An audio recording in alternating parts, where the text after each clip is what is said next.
दोस्तों आज आपको पता चलेगा कि आप कितनी बड़ी गलती कर रहे हैं और कौन से मौके का फ़ायदा आप नहीं ले पा रहे हैं। दोस्तों हर उस इंसान को बचत करनी चाहिए जिसको अपने बच्चों की शिक्षा की चिंता है, जिसको उनकी शादी की चिंता है, जिनको घर खरीदने की चिंता है और जिनको अपने रिटायरमेंट को लेकर के प्लानिंग करनी है। दोस्तों अगर आप ऐसा आशावादी व्यक्ति हैं, आगे की सोचते हैं, तो आप ज़रूर पैसा बचाने के बारे में सोचेंगे। क्योंकि अगर आगे चल के आप बच्चों की शादी करेंगे, अचानक से 40 से 50 लाख 1 करोड़ रुपया कहीं से नहीं आ जाएगा, आएगा भी तो आपको भारी लोन लेना पड़ेगा जिस पे आप ब्याज चुकाएंगे, फिर उसकी किस्त देंगे। या तो आप घर खरीदेंगे तो आपको उसकी किस्त देना पड़ेगा। रिटायरमेंट के लिए अगर आपने कुछ नहीं बचाया है तो आपको दूसरों के आगे हाथ फैलाना पड़ेगा। बुद्धिमान लोग क्या करते हैं, जब आप अभी से ही कमा रहे हैं तो फ्यूचर के बारे में कुछ ना कुछ सेविंग करके रखते हैं।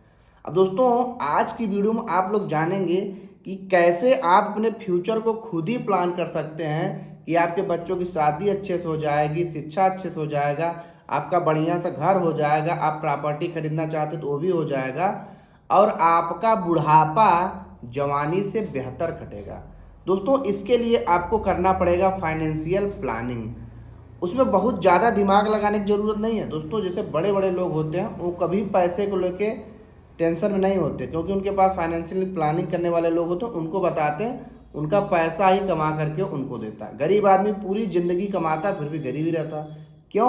क्योंकि वो फाइनेंशियल प्लानिंग के पावर को नहीं समझता है, पावर ऑफ कंपाउंडिंग को नहीं समझता है।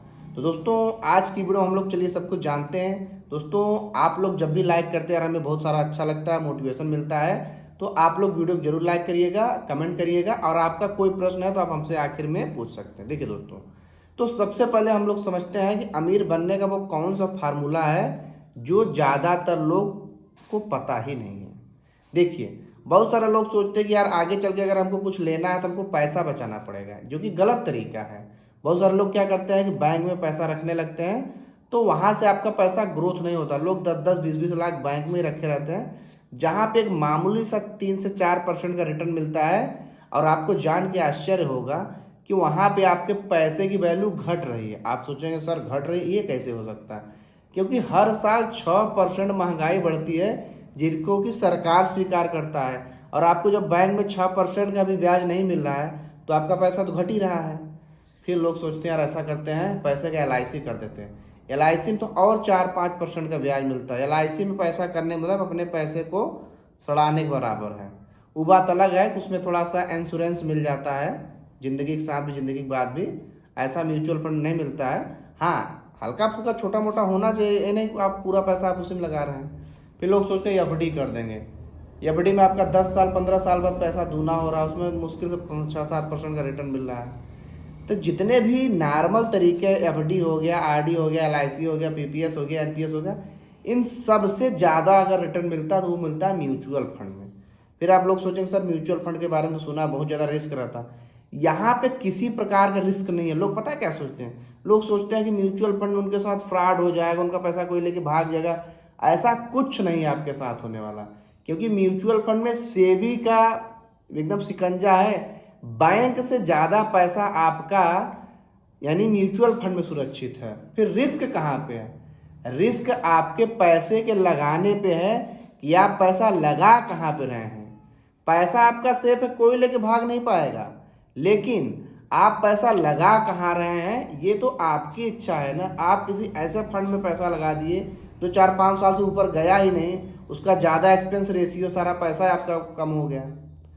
तो दोस्तों आपको क्या गलती नहीं करनी है जिससे आप म्यूचुअल फंड में ज़्यादा रिटर्न प्राप्त कर पाएंगे। म्यूचुअल फंड दोस्तों इन सबसे ज़्यादा रिटर्न मिलता है, लेकिन रिस्क हमने बताया कहाँ है, रिस्क आपके लगाने पे है। अब आपको कैसे बेस्ट फंड का चुनाव करना, चलिए इसको देखते हैं। अब दोस्तों सबसे पहले फंड के बारे में जानने से पहले आप ये समझिए कि म्यूचुअल फंड में जो आप पैसा देते हैं तो म्यूचुअल फंड का फंड मैनेजर आपका पैसा स्टॉक मार्केट की कंपनियों में लगाता है। अब कंपनियां छोटी भी हैं, बड़ी भी हैं और बहुत बड़ी हैं। तो दोस्तों उनको पैसे के हिसाब से, मार्केट कैप के हिसाब से उनको सरकार ने कैटेगराइज कर दिया है और फंड वालों को सेबी ने निर्देश दे दिया। क्या निर्देश दिया है कि जो टॉप 100 देश की कंपनियां हैं, जो सबसे बड़ी बड़ी कंपनियां हैं, जैसे इन्फोसिस हो गया, एयरटेल हो गया, है ना, और ये TCS UCS हो गए, ये सब बड़ी कंपनियां जो हैं, ऐसी देश की 100 कंपनियां टॉप की जो हैं, इन कंपनियों का जो फंड बनाया जाएगा उसको बोला जाएगा लार्ज कैप का फंड। यानी आप किसी भी कंपनी के लार्ज कैप फंड में अगर आप पैसा देंगे तो आपका पैसा इन्हीं में लगेगा। फिर इसके नीचे की जो 150 कंपनियां बची उनको बोला जाएगा मिड कैप फंड।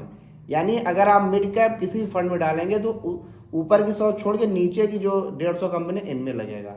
फिर अगर आप स्मॉल कैप के फंड में पैसा डालेंगे तो आपका पैसा ऊपर का 100 छोड़ दीजिए, फिर उसके बाद वाला 150 छोड़ दीजिए, इसके बाद जितनी सारी कंपनियां हैं सभी कंपनियां हैं स्मॉल कैप। अब आप सोचेंगे सर कितनी सारी कंपनियां हैं, तो देखिए मोटा मोटी 5800 कंपनियां हैं, यानी लगभग 6000 कंपनियां हैं। तो आपने 100 छोड़ दिया, 150 छोड़ दिया, नीचे सभी स्मॉल कैप कंपनी। यानी स्मॉल कैप के फंड मैनेजर के पास सबसे ज़्यादा आज़ादी होती है आपके पैसे को अलग अलग स्थान पर लगाने के लिए। लेकिन फिर आप सोचेंगे सर अगर हम स्मॉल कैप में लगाएंगे वो टॉप वाला तो मेरा संभावना छूट जा रहा है, मिड वाला में छूट जा रहा है। इसीलिए दोस्तों अगर आपके पास 2-3 गोल हैं, मिनिमम 3-4 गोल तो इंसान के पास होता ही है। घर होता है, बच्चों की शिक्षा होता है, और रिटायरमेंट होता है, और उनकी शादी होती है, यही 4-5 गोल नॉर्मली होते हैं। तो आपके गोल अगर 3 है तो आपके पास 3 फंड होना चाहिए, लार्ज कैप का भी, मिड कैप का भी और स्मॉल कैप का भी। तभी तो आप देश की जितनी कंपनियां उनका फायदा ले पाएंगे। अब आपने अगर 4 गोल है तो 1-2 स्मॉल कैप 2 ले लीजिए, यानी आपके पास 4 फंड हो गए। अब आपको पैसा कैसे डालना है, यहीं पे सारा खेल शुरू होता है।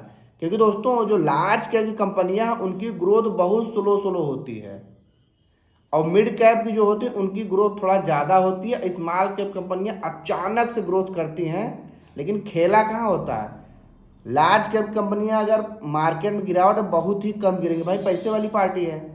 मिड कैप उससे थोड़ा और ज़्यादा गिरेगी, और स्मॉल कैप सबसे ज़्यादा मार्केट से गिरती है। लेकिन यहाँ पे खेला समझिएगा, अगर आपके पास अब सारा खेला समय का है। अगर आपके पास समय है दोस्तों, अगर वीडियो अच्छा लग रहा हो तो लाइक कर दीजिए, अपना प्रश्न भी आप पूछिएगा आखिरी में, और अपने दोस्तों के साथ शेयर भी करिएगा जिसको भी आप इस गोल में इसका फ़ायदा लेना चाहते हैं। नहीं, ज़्यादातर लोग शिक्षा भी लोन लेके करते हैं, बच्चों की शादी भी लोन लेकर करते हैं, घर भी लोन लेके बनाते हैं, रिटायरमेंट भी दूसरों से मांगते हैं। अगर आप ये प्लानिंग करते हैं तो आपको सब कुछ नहीं करना पड़ेगा। अब आपने फंड ले लिया है, अब आपको पैसा कैसे डालना, आप कितना भी कमाते हैं, 10,000 20,000 50, उससे डजंट मैटर। आप शुरुआत कितना जल्दी कर रहे हैं म्यूचुअल फंड में, पावर ऑफ कंपाउंडिंग में ये फॉर्म माने रखता है कि आप कितना जल्दी शुरुआत कर रहे हैं। अब आपने फंड मान लीजिए 3 चुन लिया, अब आपके गोल ज़्यादा है तो 2 स्मॉल कैप ले लिया। अब आप जो पैसा डालेंगे 1:2:3 के अनुपात में डालेंगे। मतलब आप जो पैसा डालेंगे, मान लीजिए हम 1 लाख का उदाहरण लेते हैं, अगर आपके पास 1 लाख रुपया उसको आप लगाना चाहते हैं, किसी एक ही फंड में नहीं डाल देंगे तो आपको पोर्टफोलियो डाइवर्सिफाई कहाँ होगा। क्योंकि कभी कभी लार्ज कैप कंपनियां तेज भागती, कभी कभी स्मॉल कैप भागती, कभी कभी मिड कैप भागती हैं, तो सब में आपका पैसा होना चाहिए।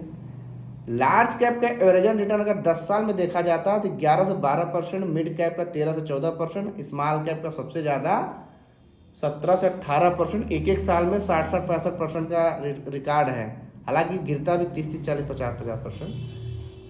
तो अब आपको क्या करना है, अपना 50% स्मॉल कैप में लगाना है, 30% मिड कैप में लगाना है, और आपको लगाना है सिर्फ 20% लार्ज कैप में। यानी आपके पास 1 लाख रुपया है तो 20,000 लार्ज कैप के फंड में डालेंगे, 30,000 मिड कैप के फंड में डालेंगे, और 50,000 स्मॉल कैप के फंड में डालेंगे। इतना आपको करना है। अगर आपके पास 2 लाख रुपया तो उसके हिसाब डिवाइड कर लीजिएगा। तो इतना आपको करना है। अब देखिए आपको क्या करना है। अब आपने सेलेक्ट कर लिया, गोल सेलेक्ट कर लिया, पैसा सेलेक्ट कर लिया। अब आपको जितना भी आपके पास 5,000 रुपया है तो 1,000, 2,000, 3,000 कर दीजिए SIP, ज़्यादा से कर दीजिए, लेकिन आप SIP स्टार्ट कर दीजिए। अब लोग गलती क्या करते हैं भाई, आपको पता है कि हर साल 6% के रेट से महंगाई बढ़ रही है, लेकिन एक्चुअल प्राइवेट सेक्टर में महंगाई ज़्यादा बढ़ रही है ना। परसेंटेज हिसाब देखेंगे तो 10-10, 15%, किसी सेक्टर में तो 20-20% की महंगाई एक साल में बढ़ जाती है। अब आपने SIP शुरू कर दिया, अब आपको 2 चीज़ सिर्फ फॉलो करना है। आपने SIP चालू कर दिया, अब भाई कम से कम 15-20 साल का तो आपके पास गोल है, तब ना आप SIP में आए हैं। तो अगर आपके पास 23 से 24 साल का भी गोल है, उसके हिसाब से समझिए। अगर आप मान लीजिए आप 25 साल में सब कुछ पाना चाहते हैं, तो अगर आप 2 तरीका SIP प्लस लमसम दोनों को कम्बो लेकर चलेंगे तो आपका गोल जल्दी ही पूरा हो जाएगा। आप SIP शुरू कर दीजिए, लेकिन समय के भाई 1 साल आज हो गया, कमाई हो गई, अगले साल आपकी कुछ कमाई बढ़ेगी, फिर अगले साल कुछ बढ़ेगी। तो आप जैसे मान लीजिए अभी कितना हो शुरुआत करते हैं, कम से कम ज़्यादा से ज़्यादा, ये मायने नहीं रखता है, लेकिन आपकी जैसे जैसे आमदनी बढ़ रही है आप SIP की राशि को बढ़ाएंगे। किसी फंड में अगर 5,000 है तो कोशिश करिए उसको 5,500 कर दीजिए, किसी में 10,000 है तो 11,000 कर दीजिए। हर फंड के SIP को स्टेप अप करेंगे। आप कभी भी SIP के अमाउंट को बढ़ा सकते हैं, SIP की डेट को बढ़ा सकते हैं। अब दूसरा काम आपको क्या करना है, मार्केट भाई जब आपका पैसा मार्केट में लगा तो मार्केट स्ट्रेट एकदम ऊपर जाता नहीं, ऊपर नीचे उठापटक जारी होती है। 5% गिरावट, 10% गिरावट, ज़्यादा 15% गिरावट चलती रहती है। तो जब भी बड़ी गिरावट आए तो आपको लमसम अमाउंट इन फंड में करता है, यानी आपको कम्बो लेके चलना, SIP भी करनी है, लमसम भी करना, यही आपको करना। और आँख मूंद के रिस्क के बारे में भूल जाना। मैंने शुरू में बताया यहाँ पे कोई प्रकार का आपके साथ फ्रॉड नहीं होगा। आपको फंड बेहतरीन चुनने हैं।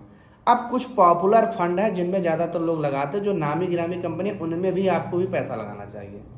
आप देखिए अगर लार्ज कैपिटल जो टॉप के लार्ज कैप फंड हैं जो लगातार परफॉर्म करें, जैसे बहुत सारे पॉपुलर फंड है, HDFC को हो गया है ना, निप्पॉन इंडिया को हो गया, SBI को हो गया, बहुत सारे पॉपुलर फंड है। किसी एक को आपको लेना है तो आप देख लीजिए जो लगातार रिटर्न दे रहा है, जिसको आपको भरोसा उसमें। मिड कैप में जाएंगे तो मिड कैप में भी बहुत सारे फंड है, HDFC, Motilal Oswal, Nippon India, बहुत सारे हैं। इनमें से आप देख लीजिए, आपको लेना तो एक ही है जो सबसे अच्छा ये सारे पॉपुलर फंड हैं, इनमें से आपको एक ही लेना है। स्मॉल कैप में भी आपको इसे देख लेना, बंधन का हो गया, निप्पॉन का हो गया, टाटा का हो गया, DSP को, बहुत सारे पॉपुलर फंड हैं। ये सब पॉपुलर फंड है, यानी जो लगातार रिटर्न बना के दे रहे हैं, ज़्यादातर लोग इसमें डालते हैं। अब इनमें से आपको कोई एक ही लेना, मैं नहीं बता रहा हूँ, आप खुद रिसर्च करेंगे। भाई आप 5 रुपये की चॉकलेट खरीदते हैं, उसमें देखते हैं यार एक्सपायरी डेट तो नहीं है, आप तो यहाँ लाखों रुपये लगा रहा, अपनी कुछ रिसर्च करेंगे। या तो आप पैसा डालना चाहते, कोई ज़्यादा व्यक्ति जानकार, उससे संपर्क कर सकते हैं। मैं तो आपको फाइनेंशियल प्लानिंग बता रहा हूँ, है ना। अब आपको फंड आपने चुन लिया, आपको लमसम करते जाना है, स्टेप अप करते जाना है, बस। इसके बाद आपको अपना सारा, क्योंकि इसमें आपको बाकी कुछ करना नहीं, सब कुछ तो मार्केट अपने आप कर रहा है। इसमें आपको ट्रेडिंग थोड़ी कर रहे, रोज़ आपको खोल के देखना है। जब 1-2 महीने में टाइम मिले उठ के देख लेंगे। मार्केट गिरता तो आप सुबह शाम कभी टाइम मिले देख लेंगे, आपको लगेगा यार फंड में तो काफ़ी अच्छा गिरावट हुआ है, तो लमसम कर देते हैं, है ना। फिर आप सोचेंगे मेरी आमदनी बढ़ गई, SIP का अमाउंट बढ़ा देते हैं। तो बस आपको यही करना है और आपका आराम से फंड चलता रहेगा। अब आपको ये सब बंद कब करना है, ये ज़्यादा ज़रूरी है। दोस्तों अगर वीडियो अच्छी लगी तो लाइक जरूर करिए, कमेंट बताइए कैसा लग रहा है आपको। अब SIP आपको बंद कब करना है, बंद भी तो करना है जब आपका 1 करोड़ का टोटल फंड इकट्ठा हो जाए, तीनों fund, small cap, large cap, mid cap मिला के, तब आपको सारी SIP क्लोज कर देनी है। अगर आपके पास पैसे की ज़रूरत है तब पैसा आप रिडीम करेंगे, नहीं ज़रूरत है तो उसको 5 साल के लिए छोड़ देंगे। 1 करोड़ हो गया, सारी SIP आपने क्लोज कर दिया, 5 साल के लिए छोड़ेंगे तो 5 साल बाद वो 1 करोड़ का 2 करोड़ हो जाएगा। अब आपको क्या करना है, अब मान लीजिए तीनों का अगर एवरेजन आपको 12% का भी रिटर्न है तो 1 करोड़ का 12% 12 लाख होगा, 2 करोड़ का 24 लाख होगा। साल भर में 12 महीने होते हैं। आप अगर हर महीना आप 1 लाख रुपया, 1.25 लाख रुपया निकालते रहेंगे ना, तब भी आपका पैसा कभी ख़त्म नहीं होगा। तो समझ रहे, ये होती है पावर ऑफ कंपाउंडिंग। आप सारा काम करते रहिए और वो पैसा लगातार डबल भी होता रहेगा। 6 साल बाद अब लगातार 1.5 लाख निकालिए, 2 लाख निकालिए, पैसा बढ़ता रहेगा। तो दोस्तों वीडियो कैसी लगी कमेंट जरूर बताएं। मिलेंगे अगली वीडियो में, तब तक के लिए जय हिंद। SWP का पावर है ये, SWP के थ्रू आप निकाल सकते हैं।